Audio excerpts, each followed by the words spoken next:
My question is a little simpler than that one. Every question is simpler than that one. When humans attract what they want and they get what they want, what is that? Why do people self-sabotage that? And sort of they get it, they enjoy it, and then they let it slip away, and then they're right back into like a suffering kind of a mode. Like, why would we get what we want and then sabotage it? Well, sometimes it's all about focus. And what's really going on, in other words, once you really get a theme of well-being going in your life experience, it's because you understand the law, you understand the vortex. It's really because you finally come to acknowledge that the way you feel matters most, that the way you feel is feeling good is what you want most. When feeling good is what you want most, that self-sabotage won't happen. Now, here's what we mean. Let's say that what you want is what? Give us an example of something that someone self-sabotages about. Money. So you know what you don't want. You don't want to be deprived of doing things you want to do. You know what you don't want. You don't want to have debt high and financial pressure high. You know what you don't want. You don't want to struggle. You know what you don't want. You don't want to work hard for a little money. In other words, and in all of that, knowing what you don't want, you know that you want respect. You know that you want to be well paid. You know that you want a feeling of freedom. You know you want to do really fun things. You know you want to have nice things around you. You know you want the lifestyle that you want. And so in all of what you don't know, knowing what you don't want, you know what you do want to. So let's say that you've got a sort of know what you don't want, know what you do want thing going on. But you've been doing this for a long time. You've been doing this almost from your first awareness as you were first watching those around you when you were very, very young. So you've been gathering or amassing this financial, vibrational reality for a very long time. Now, the thing that we most want to establish here in this conversation, because it will help us all through the day, and it will help you as we proceed in the questions and answers as we're having this discussion here and now. This amassing of who you have become, who you really are, this is the dominant vibration. There is a really, really, really compelling, powerful vortex that is calling you to that. So much so that we want to say to you, and we have not said this, what we're about to say, anywhere near as clearly as we're about to say it to you right here and now. The what you do want is dominant, and its absence could not exist if the presence of what you do want did not exist. In other words, you couldn't get what you don't want if there were not this really powerful what you do want swirling. And we so want you to understand that they're not equal forces. That what you do want is really, really, really, really a powerful calling. So what we're really talking about when we talk about sometimes you let it in and sometimes you resist it. In other words, you started this conversation by saying, sometimes I sabotage. And we think that that's good terminology because it really is the level of resistance that we're talking about here. It's not the level of wanting. The level of wanting has been well established. The vortex is big and has been calling you for a long time.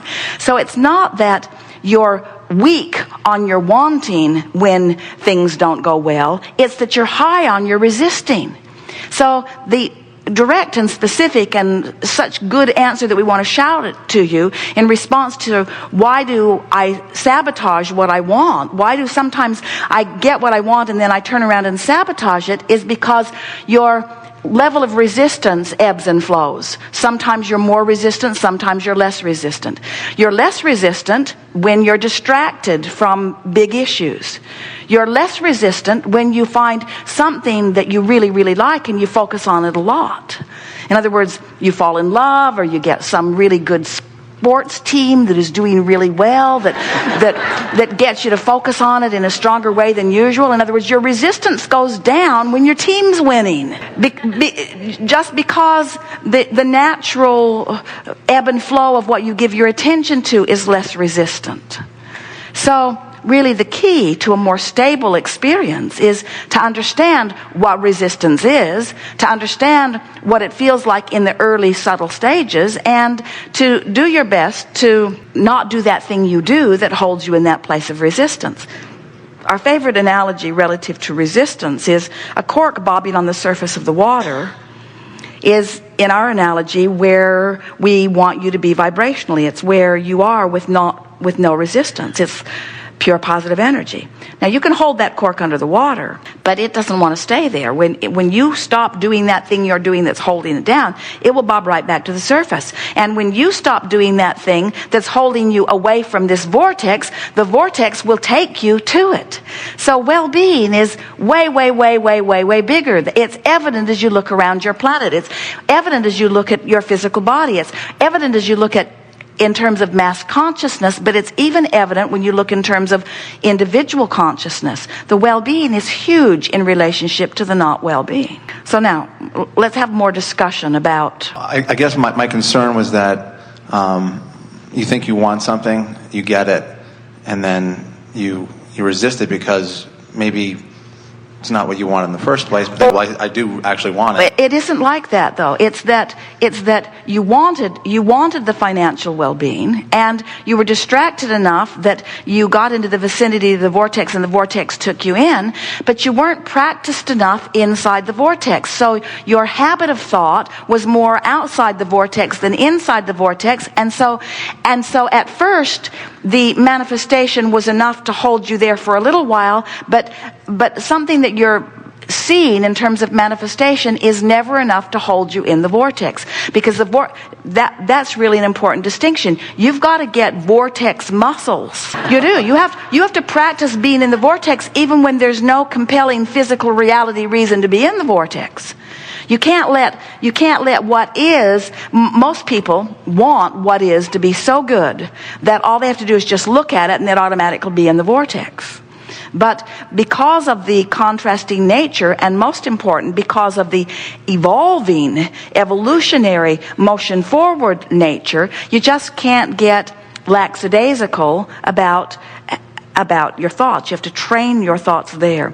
The example that we've been giving recently, and it's a really good one, and it speaks precisely to what you're talking about, is that, and it's interesting because over time we have written so many books. This Ask and It Is Given book isn't here, but it is full of process. It is the most process-oriented book that we have offered. 22 processes. Those 22 processes are evaluated and offered depending upon where you are in relationship to the vortex. In other words, if you're depressed, you're so far from the vortex that it's a different process that will help you than if you're feeling hopeful and very close to the vortex. In other words, the processes are offered to dig deeper into resistance depending upon where you are on the emotional scale. The further from your alignment you are, then the process is offered to compensate a bit for that difference in vibration. So all of that is well and good, and many people have Esther found herself asking herself, well, what's my emotion? And she would look on the emotional scale and she would say, well, this handful of processes would be best for me. And she found that she got better results by using those processes. She was able to release resistance. But in all of that, she was deliberately focused, and she had an intention in mind. Want to move up the emotional scale, want to get to feeling better. And that's what has to come first.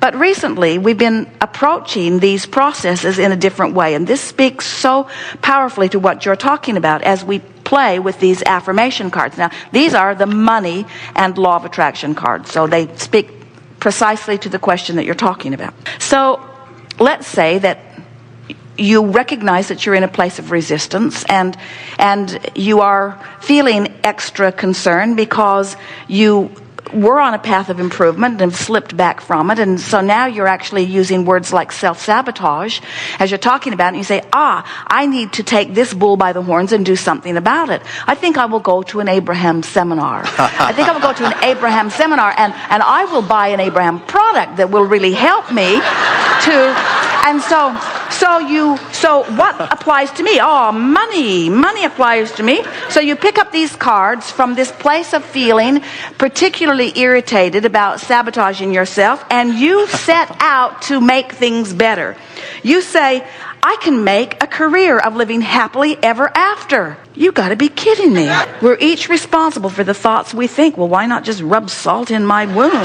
My career is one of creating a joyful life experience. Well, tell that to my debtors. My life is as good as I allow it to be. Well, now that's perfect. That's just perfect. Welcome to planet Earth. You're here to seek joy. Who writes this stuff? So the point that we're making is, nothing helps. When you're outside the vortex and you've got that vibe going, and it isn't that you're necessarily sabotaging it right now in this moment, and it isn't that there was some dumb action or something that you did wrong that you should have done differently.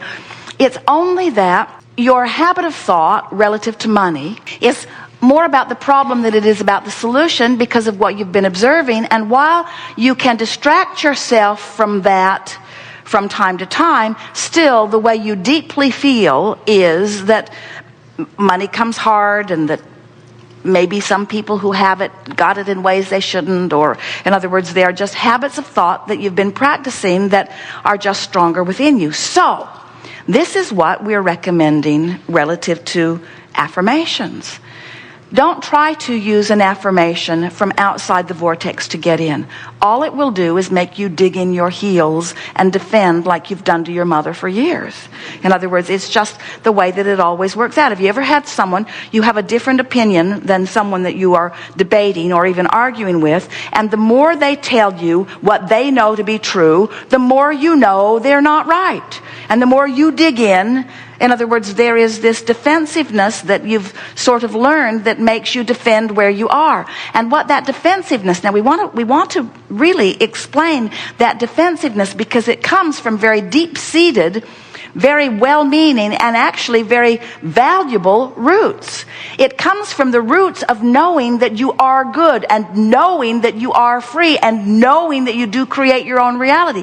In other words, you've been defending your right to be free and your right to think for so long, but you've been defending it. In other words, it comes from a place, a frustrating place of knowing that it should be easier than it is.